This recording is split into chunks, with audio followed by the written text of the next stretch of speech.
Good Monday afternoon, everybody. Today is May 9th, 2022, and this is episode 342 of 413 Sportstalk. Raheem here. Good to have you with me. Again, I want to give every mother out there a happy belated Mother's Day. We just had that yesterday, and you guys' work is always appreciated. It just goes without saying. So let's just start episode 342 right now. 42? Yeah, 42. Jackie Robinson. He's one of the most historic figures in the sport of baseball. April 15th, 1947, he became the first African-American player to play in a Major League Baseball game in a new era. He started off as first baseman for the Brooklyn Dodgers, which blossomed into a 10-year career with an amass of 1,382 games played, 4,877 at-bats, 947 runs, 734 RBIs, 740 walks, 137 home runs, and 197 stolen bases as well. Today, his name lives on in baseball. As you can see, that the number 42 is retired everywhere. No one can ever wear that number again. Jackie Robinson was a trailblazer. He's the first to do it. Suffered a lot of bullshit from the fans, racism, but he was the first, and he was decent actually. 10-year career in the majors is not bad. And that is it for the beginning. Let's talk about Western Mass sports. We're going to review what happened Saturday. We're going to start with the girls in softball. I have Southwick over Drury 16-13. Frontier over Athol 3-2. Wacona over Munson 12-0. And Westfield over East Hampton 8-4. Now on to lacrosse. The lone game was Wacona over Granby, and the score was 17-7. On to the boys' side. We'll start with baseball. Taconic smack Central 19-1. Mount Greylock over McCann 2-1. Pittsfield blanks Monument Mountain 8-0. East Long Meadow over Chicopee 13-0. And Minnetonka over Westfield 6-3. That's all for Western Mass NBA time. Boston over Milwaukee 116-108. Series tied 2-2. Golden State over Memphis 101-98. Golden State leads 3-1, and they will close the series out with Game 5. I think it's not going to go any farther than this. That's it for the NBA. Let's talk NHL. Boston over Carolina 5-2, and the series is tied at 2 apiece. Same thing for the next series. St. Louis grabs the win tonight. Last night 5-2. Tampa Bay over Toronto 7-3. The series is tied 2-2. In the last series, the Kings over the Oilers, I believe, at Edmonton, for nothing. That's it for NHL MLB time. Chicago over Boston 3-2. Doubleheader for the Phillies and Mets. The Phillies take the first one 3-2, and the Mets take the second one 6-1. Kansas City over Baltimore 6-4. Atlanta over Milwaukee 9-2.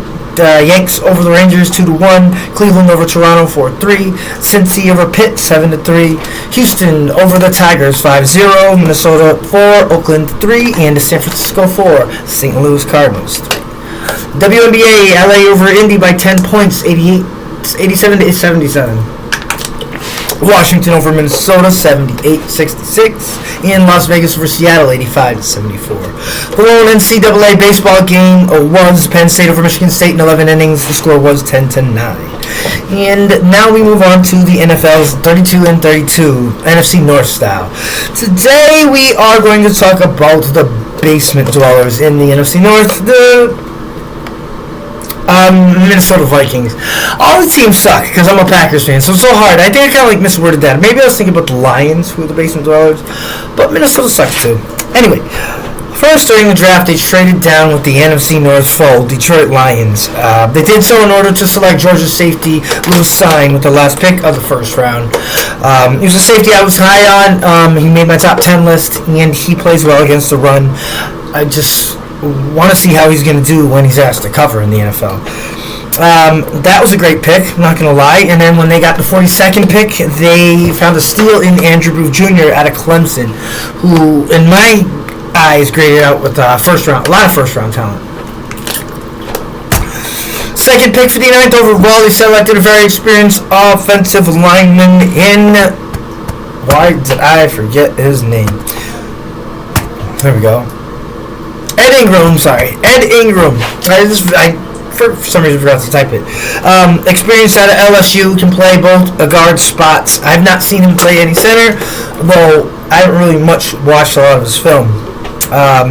11 games during his 2019 national title season. Jamar Chase was a senior, and Joey Burrow won his title. He was a part of that team, and he's going to be a great fit for this Vikings team who's going to have to deal with our defense twice a year. Brian Asamoah went in third round, 66th overall, one of my favorite linebackers in the draft. I think he needs to develop a little more overall, but what he's shown me on tape with his collegiate career is that he can be somebody at the next level, and here he is.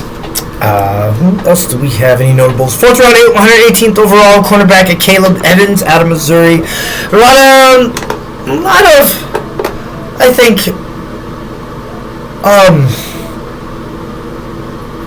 on this Missouri defense, there are a lot of guys next year who come out defensively.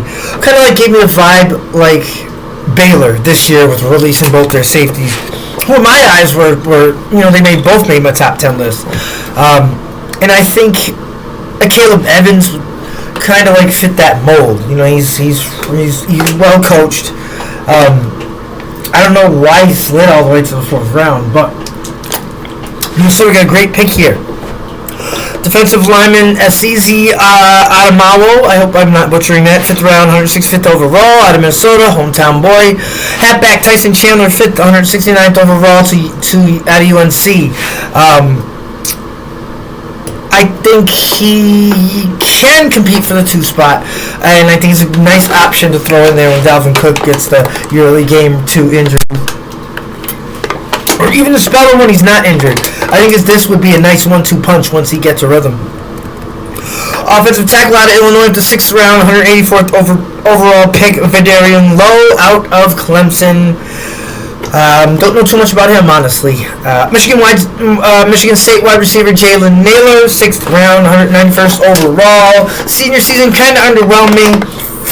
Nick Muse, tight end from South Carolina, 7th round, 227th overall. He was my number 18 tight end. And this is the end of episode 342 of 413 Sports Talk. Raheem Escalade. 49 subscribers on YouTube. Go see us over there and see what we got going on. And thank you for your continued support of the show on the Blue app as well. See you tomorrow.